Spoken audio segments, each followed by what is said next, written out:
talking shit will actually become a sign of esteem. There'll be a little footnote in the Webster's dictionary. It's like talking shit. Previously, one who was talking nonsense. Now, when, you know, we will both bravely stand up and say, we talk shit, we talk absolute shit. Of course, the room will fall about until they realise that talking shit is a highly esteemed thing. And, you know, you'll get Stephen Hawking. Here's Stephen Hawking, a great talker of shit. Because it will really take off. I mean, like a pain scale, actually. You know, I mean, we've all been to hospital. You might feel some discomfort, but we all know what that bloody means, don't we? It's like a fucking chainsaw up your arse. Exactly. I mean, discomfort is when, you know, your cushion's a bit lumpy. I'm going to stick this long metal thing in you. It is something quite different. But, of course, you know, they're powerless. I mean, because what do you say? There's no measure of pain. And it is slightly subjective anyway, but what you need to do is set a base rate of pain. It will be measured in minimers, you see. Minimers? Minimers, yes, that is the term I have coined. You'd have minimers and subminimers. A minima, as I say, is just a unit of pain. It's more towards the sharper pains and the duller pains. That have a different impact would be subminimers.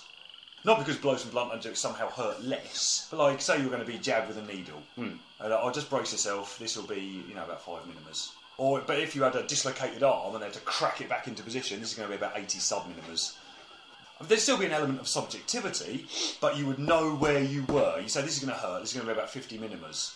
And you'd be like, oh, normally I can only take about 30. You know, I'm going to have to be really brave here. This is quite forward thinking. This is quantifying pain.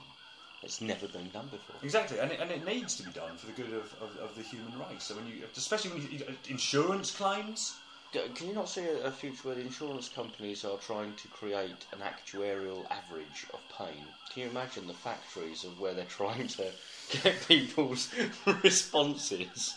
I thought when you first mentioned that, you were saying that they'd somehow try and manipulate the figures. What you're suggesting here is they're actually going to somehow herd people up into these giant Cyberman-esque factories. I'm thinking. And essentially perform gruesome surgery on them.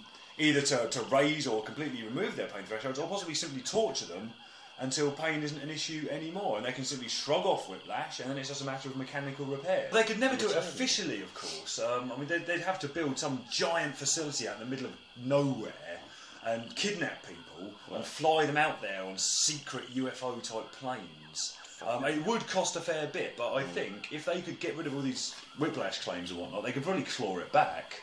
Oh, they're fucking rolling in it as it is. No, they're not. No insurance companies don't make nearly enough money. That's how can you say that they are sweating blood to take home a few beans? They are. You know, I won't hear badly of the insurance companies. those emaciated ladies at Sheila's Wheels. Sheila's Wheels, yeah. Oh, we will insure men on the Minimer Scale. However, we need to make them endure childbirth. I would welcome being kidnapped by some, you know, shady company and somehow forced to give birth, and then when I dragged myself, because I'd escape, I'd drag myself through the bloody Amazonian rainforest and get home in the hold of a cargo ship, eating rats. That's not good for a baby.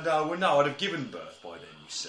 The baby would probably die, I'd imagine. There'd be some kind of artificial, genetically engineered construct that could live inside a man somehow and then burst out through his stomach or something. No, they wouldn't really be alive in the strictest sense. It'd be almost like a kind of tumour with legs that would exist purely so you bloody well know how it feels, you bloody men. And I personally would welcome that awful, nightmarish, haunting experience that would probably drive me to suicide in the end, I'm not going to lie. Purely so that in the brief interim, you know, I could then step up and say, oh, actually I do know how it feels. And then you get to win, because I've gone through the Amazonian rainforest as well and eaten rats in the whole of the shit. I've suffered the most and therefore I have authority, because that's how it works.